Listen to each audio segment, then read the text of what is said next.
చూపిస్తూ ఉంటుంది, కానీ మనస్సు లగ్నం కాదు.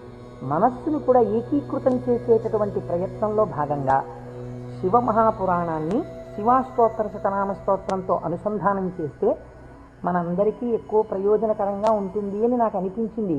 పైగా అందరూ చక్కగా ప్రదోష వేళలో శివనామం చెప్పేటటువంటి అదృష్టాన్ని పొందుతారనిపించింది. నేను అంటాను, మీరు కూడా అనండి.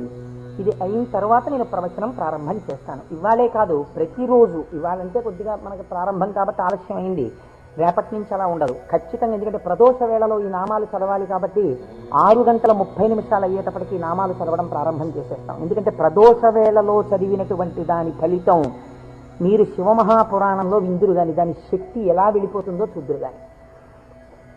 ధ్యాన శ్లోకం చెప్పండి. ధవళవపుషమిందోర్ మండలే సన్నివిష్టం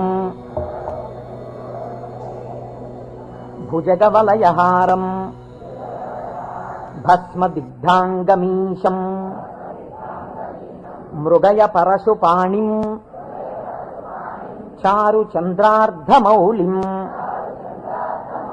హృదయ కమల మధ్యే సంతతం చింతయామి. శివో మహేశ్వర శంభుః పినాకీ శశిశేఖరః వామదేవో విరూపాక్షః కపర్దీ నీలలోహితః శంకరః శూలపాణిశ్చ ఖట్వాంగీ విష్ణువల్లభః శిపి విష్ణోంబికానాథః. శశి విష్ణు కాదండి, అది పొరపాటు పడింది. శిపి విష్ణోంబికానాథః శ్రీకంఠో భక్తవత్సలః భవః సర్వస్త్రిలోకేశః సితికంఠః శివాప్రియః ఉగ్రకపాలీ కామారీ అంధకాసురసూదనః గంగాధరో లలాటాక్షః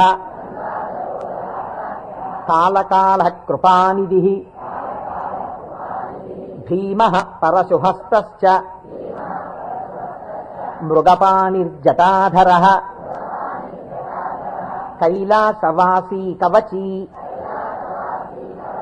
కఠోరస్త్రిపురాంతకః వృషాంకో వృషభారూఢో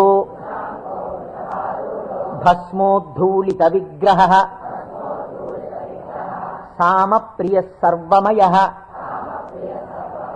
త్రైమూర్తిరనీశ్వరః.